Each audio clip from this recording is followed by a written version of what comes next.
ومن أحسن قولا ممن دعا إلى الله وعمل صالحا وقال إنني من المسلمين۔ السلام علیکم ورحمۃ اللہ وبرکاتہ۔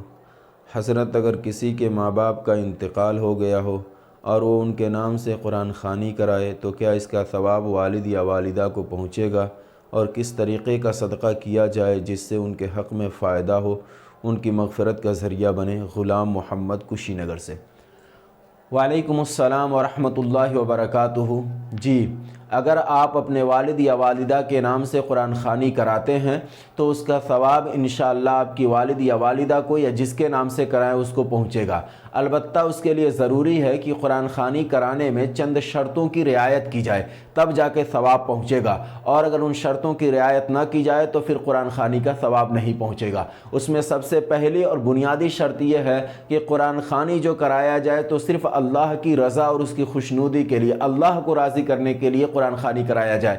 معاشرے سے مرعوب ہو کر کے یا رسم و رواج کی رعایت کر کے کہ لوگ ہم کو برا کہیں گے اگر نہیں کرائیں گے، یا ہمارے یہاں کا ماحول ہے کہ جب کوئی مر جاتا ہے تو اس کے نام سے قرآن خوانی کرائی جاتی ہے، اس نیت سے قرآن خوانی نہ کرائی جائے۔ نمبر دو، قرآن خوانی کرانے کے لیے کوئی ٹائم فکس نہ کیا جائے، مثال کے طور پر 30ویں دن، 10ویں دن، 40ویں دن، سال پورا ہونے کے بعد، جس کو عوام کی زبان میں تیجا، 10واں، برسی، 40واں وغیرہ کہتے ہیں، تو ان دنوں کا اہتمام کر کے قرآن خوانی نہ کرائی جائے۔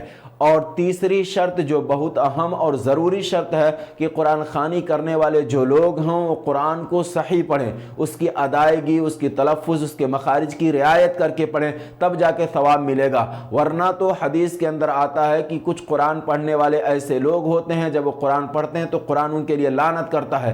تو ایسے لوگ جہاں پرانے زمانے کے جو پڑھے ہوئے ہیں یا عام طور پہ جو پرانے زمانے میں مکاتب پہ پڑھائی ہوتی ہے، ان بچوں کو اٹھا کر کے لا کے بٹھا کے قرآن خوانی کرایا جائے تو اس پہ ثواب کے نام پہ پھوٹی کوڑی نہیں ملے گی، پڑھنے والوں کو نہیں ملے گی تو مردے کو کیا پہنچے گی۔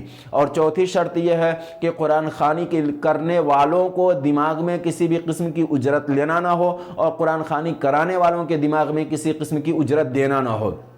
اگر قرآن خوانی پر کسی بھی قسم کی اجرت دی جائے، چاہے وہ ہدیہ کے نام سے دیا جائے یا جس نام سے، قرآن خوانی کرانے والا اگر دعوت بھی کرا دیتا ہے، قرآن خوانی کرنے والوں کو کھلاتا ہے، کوئی شیرنی میٹھی چیز تقسیم کرا دیتا ہے، تو اس پر ثواب نہیں ملے گا۔ تو ان 4 شرطوں کی رعایت کر کے اگر قرآن خوانی کرائی جائے اور تو اللہ کی ذات سے امید ہے کہ مردے کو ثواب پہنچے گا، اور اگر ان 4 شرطوں میں سے کوئی بھی شرط ٹوٹ رہی ہے تو اس صورت میں قرآن پڑھنے والوں کو ہی ثواب نہیں ملے گا، تو مردے کو بھلا کہاں سے ثواب پہنچے گا۔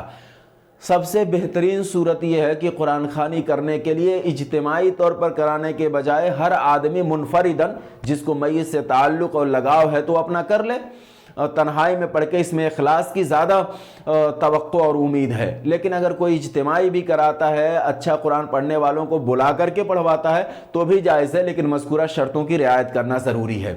آپ کا دوسرا سوال یہ تھا کہ کس طریقے کا صدقہ کیا جائے جس سے والدین کو زیادہ فائدہ پہنچے اور ان کے نجات کا ذریعہ بنے۔ اس کا جواب یہ ہے کہ آپ ہر ایسا صدقہ کریے جس سے لوگ فائدہ اٹھائیں اور دیر تک فائدہ اٹھاتے رہیں۔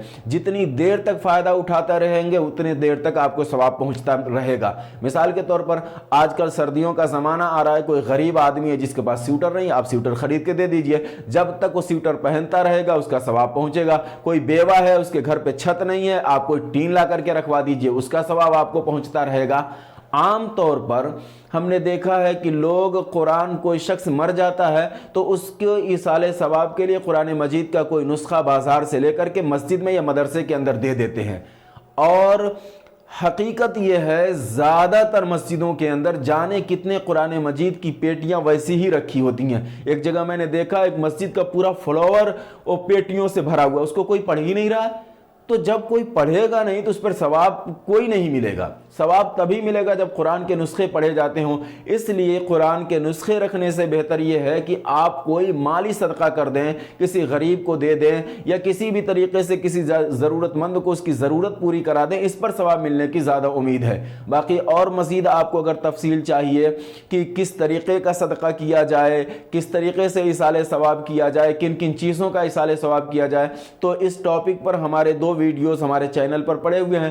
ایک تو میت کی طرف سے عمرہ کیسے کیا جائے, اس ٹاپک اور عنوان سے ویڈیو پڑی ہے, اور دوسرا نابالغ بچے کے لیے ایصال ثواب کا حکم, اس ٹاپک اور عنوان سے ویڈیو پڑی ہوئی ہے. آپ چینل پر جا کر کے دیکھ لیں, یا ہم اس کا لنک ڈسکرپشن میں دے دیں گے, اس پر آپ ملاحظہ فرما لیں. السلام علیکم ورحمۃ اللہ وبرکاتہ.